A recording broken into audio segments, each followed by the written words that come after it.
Everyone, welcome to Cravings Bowl YouTube channel. ಇವತ್ತು ಬೆಂಡೆಕಾಯಿನಲ್ಲಿ ಕಡಾಯಿ ಮಸಾಲ ಹಾಕಿ ಗ್ರೇವಿ ಮಾಡೋದು ಹೇಗೆ ಅಂತ ನೋಡೋಣ. ಯೂಶ್ವಲಿ ಬೆಂಡೆಕಾಯಿನಲ್ಲಿ ಪಲ್ಯ ಮಾಡ್ತೀರಾ ಅಥವಾ ಗೊಜ್ಜು ಮಾಡ್ತೀರಾ, ಈ ಥರ ಒಂದ್ಸಲ ಗ್ರೇವಿ ಮಾಡಿಕೊಂಡ್ರೆ ಇದು ಚಪಾತಿ ಜೊತೆ, ರೋಟಿ ಜೊತೆ, ಪೂರಿ ಜೊತೆ ತುಂಬ ಚೆನ್ನಾಗಿರುತ್ತೆ.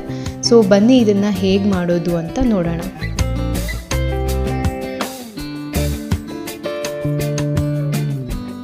ಗ್ರೇವಿಗೆ ಬೇಕಾಗಿರುವಂತಹ ಇಂಗ್ರೀಡಿಯೆಂಟ್ಸ್ನೆಲ್ಲ ಕಟ್ ಮಾಡಿ ಇಟ್ಕೊಂಡಿದ್ದೀನಿ. ಸುಮಾರು ಒಂದು 200 ಗ್ರಾಮಷ್ಟು ಬೆಂಡೆಕಾಯಿನ ನಾನಿಲ್ಲಿ ಡಯಾಗನಲ್ ಶೇಪಲ್ಲಿ ಕಟ್ ಮಾಡಿ ಇಟ್ಕೊಂಡಿದ್ದೀನಿ. ನಾವು ಈ ರೀತಿ ಕಟ್ ಮಾಡ್ಕೊಳ್ಳೋದ್ರಿಂದ ಗ್ರೇವಿನಲ್ಲಿರೋ ಮಸಾಲೆ ಬೆಂಡೆಕಾಯಿ ಒಳಗಡೆ ತುಂಬ ಚೆನ್ನಾಗಿ ಇಳಿಯುತ್ತೆ.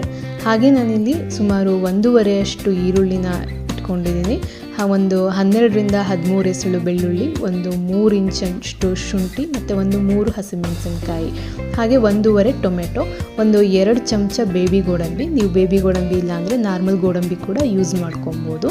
ನಾನು ಇಲ್ಲಿ ಈರುಳ್ಳಿ ಮತ್ತು ಹಸಿಮೆಣಸಿನಕಾಯಿ, ಬೆಳ್ಳುಳ್ಳಿ ಇವು ಮೂರನ್ನು ಒಂದು ಸ್ವಲ್ಪ ಎಣ್ಣೆಯಲ್ಲಿ ಫ್ರೈ ಮಾಡ್ಕೊತೀನಿ. ಹಾಗೆ ಗೋಡಂಬಿ ಒಗ್ಗರಣೆಗೆ ನಾನಿಲ್ಲಿ ಒಂದು ಈರುಳ್ಳಿನ ಈ ಶೇಪಲ್ಲಿ ಕಟ್ ಮಾಡಿಟ್ಕೊಂಡಿದ್ದೀನಿ, ಒಂದು ಸ್ವಲ್ಪ ದಪ್ಪದಾಗಿ ಕಟ್ ಮಾಡಿಟ್ಕೊಂಡಿದ್ದೀನಿ. ಈಗ ಒಂದು ಪ್ಯಾನ್ ಇಟ್ಕೊಂಡು ಅದಕ್ಕೆ ಒಂದು 2 ಚಮಚದಷ್ಟು ಎಣ್ಣೆನ ಹಾಕ್ಕೊಂಡು ಈರುಳ್ಳಿ, ಬೆಳ್ಳುಳ್ಳಿ ಹಾಗೆ ಹಸಿಮೆಣಸಿನಕಾಯಿನ ಸ್ವಲ್ಪ ಫ್ರೈ ಮಾಡ್ಕೊಳ್ಳೋಣ.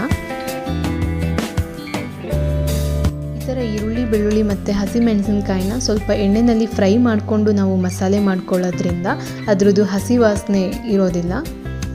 ಇದು ಸ್ವಲ್ಪ ಲೈಟ್ ಬ್ರೌನ್ ಆಗೋ ಹಾಗೆ ಫ್ರೈ ಮಾಡ್ಕೊಬೇಕು. ನೀವು ನೋಡ್ಬೋದು ಈರುಳ್ಳಿ ಚೆನ್ನಾಗಿ ಫ್ರೈ ಆಗಿದೆ. ಈಗ ಇದಕ್ಕೆ ನಾನು ಗೋಡಂಬಿನ ಆ್ಯಡ್ ಮಾಡ್ಕೊತಾ ಇದ್ದೀನಿ. ಗೋಡಂಬಿ ಆ್ಯಡ್ ಮಾಡಿಕೊಂಡು ಜಾಸ್ತಿ ಹೊತ್ತು ಫ್ರೈ ಮಾಡೋ ಹಾಗೇನಿಲ್ಲ, ಸ್ವಲ್ಪ ಫ್ರೈ ಮಾಡಿಕೊಂಡ್ರೂ ಕೂಡ ಸಾಕು. ಈಗ ಇದನ್ನು ಒಂದು ಮಿಕ್ಸಿ ಜಾರ್ಗೆ ಹಾಕ್ಕೊಳ್ಳೋಣ.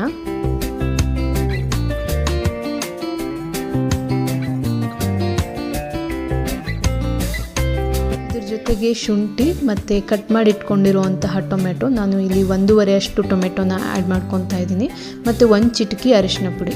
ಇದನ್ನು ನೀಟಾಗಿ ಫೈನ್ ಪೇಸ್ಟ್ ಮಾಡ್ಕೊಳ್ಳೋಣ. ಇದಕ್ಕೆ ನೀರು ಹಾಕೋ ಅವಶ್ಯಕತೆ ಇರೋದಿಲ್ಲ, ಯಾಕಂದರೆ ನಾವು ಟೊಮೆಟೊನ ಹಾಕ್ಕೊತಾ ಇರೋದ್ರಿಂದ ಹಾಗೆ ಗ್ರೈಂಡ್ ಆಗುತ್ತೆ. ನೀವು ನೋಡ್ಬೋದು ಇಲ್ಲಿ ನೀಟಾಗಿ ಫೈನ್ ಪೇಸ್ಟ್ ಆಗಿದೆ. ಈಗ ಕಟ್ ಮಾಡಿ ಇಟ್ಕೊಂಡಿರುವಂತಹ ಬೆಂಡೆಕಾಯಿನ ಅದರ ಅಂಟು ಕಂಪ್ಲೀಟಾಗಿ ಹೋಗೋ ಹಾಗೆ ನೀಟಾಗಿ ಫ್ರೈ ಮಾಡ್ಕೊಳ್ಳೋಣ.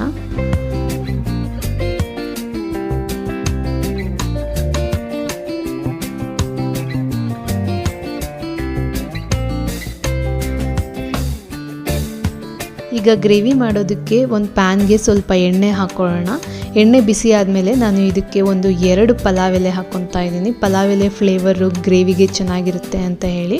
ಮತ್ತು ನಾನು ಕಟ್ ಮಾಡಿ ಇಟ್ಕೊಂಡಿರುವಂತಹ ಈರುಳ್ಳಿನ ಹಾಕ್ಕೊಂಡು ಈರುಳ್ಳಿ ಹಸಿ ವಾಸನೆ ಹೋಗೋವರೆಗೂ ಸ್ವಲ್ಪ ಹೊತ್ತು ಫ್ರೈ ಮಾಡ್ಕೊಳ್ಳೋಣ.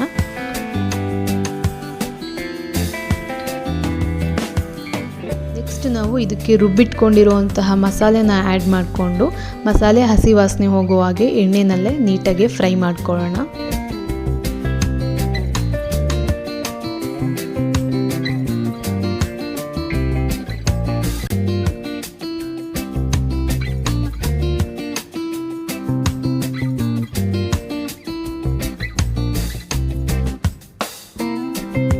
ಮಸಾಲೆ ಸ್ವಲ್ಪ ಹೊತ್ತು ಎಣ್ಣೆಯಲ್ಲಿ ಫ್ರೈ ಆದಮೇಲೆ ಇದಕ್ಕೆ ನಾನು ಒಂದು ಅರ್ಧ ಸ್ಪೂನಷ್ಟು ಚಿಲ್ಲಿ ಪೌಡರ್, 1 ಸ್ಪೂನಷ್ಟು ಧನಿಯಾ ಪೌಡರ್, ಒಂದು 1/4 ಚಮಚದಷ್ಟು ಗರಂ ಮಸಾಲ, ಇವು 3 ಪೌಡರ್ನ ಹಾಕ್ಕೊಂಡು ನೀಟಾಗಿ ಮಿಕ್ಸ್ ಮಾಡ್ಕೊಳ್ಳೋಣ.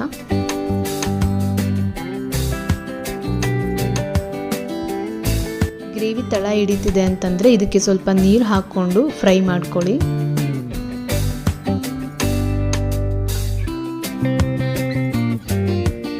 ಇದಕ್ಕೆ ನಾನು ರುಚಿಗೆ ತಕ್ಕಷ್ಟು ಉಪ್ಪನ್ನ ಆ್ಯಡ್ ಮಾಡ್ಕೊತಾ ಇದ್ದೀನಿ. ನಾವು ರುಬ್ಬೋದಕ್ಕೆ ಗೋಡಂಬಿ ಹಾಕ್ಕೊಂಡಿರೋದ್ರಿಂದ ಗ್ರೇವಿ ತುಂಬ ತಿಕ್ಕಾಗುತ್ತೆ. ನಿಮಗೆ ಕನ್ಸಿಸ್ಟೆನ್ಸಿ ನೋಡಿಕೊಂಡು ನೀರನ್ನ ನೀವು ಆ್ಯಡ್ ಮಾಡ್ಕೊಬೋದು.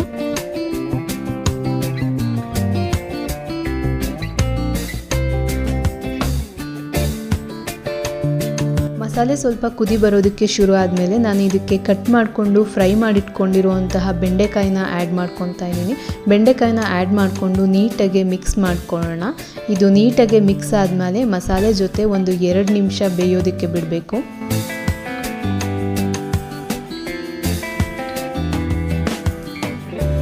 ಈಗ ಗ್ರೇವಿ ರೆಡಿಯಾಗಿದೆ. ಇದನ್ನು ಒಂದು ಸರ್ವಿಂಗ್ ಬೌಲ್ಗೆ ಹಾಕ್ಕೊಳ್ಳೋಣ.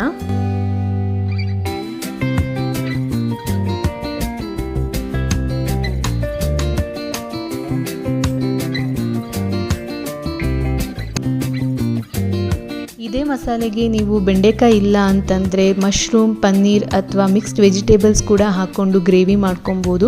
ಬೆಂಡೆಕಾಯಿನಲ್ಲಿ ಈ ಥರ ಗ್ರೇವಿನ ಒಂದ್ಸಲ ನೀವು ಕೂಡ ಟ್ರೈ ಮಾಡಿ. ಚಪಾತಿ ಮತ್ತು ಪೂರಿ, ರೋಟಿ ಜೊತೆಗೆ ಈ ಗ್ರೇವಿ ತುಂಬ ಚೆನ್ನಾಗಿರುತ್ತೆ. ನಿಮಗೆ ರೆಸಿಪಿ ಇಷ್ಟ ಆದರೆ ನನ್ನ ವಿಡಿಯೋನ ಲೈಕ್ ಮಾಡಿ, ಹಾಗೆ ನನ್ನ ಚಾನಲ್ನ ಸಬ್ಸ್ಕ್ರೈಬ್ ಮಾಡಿ.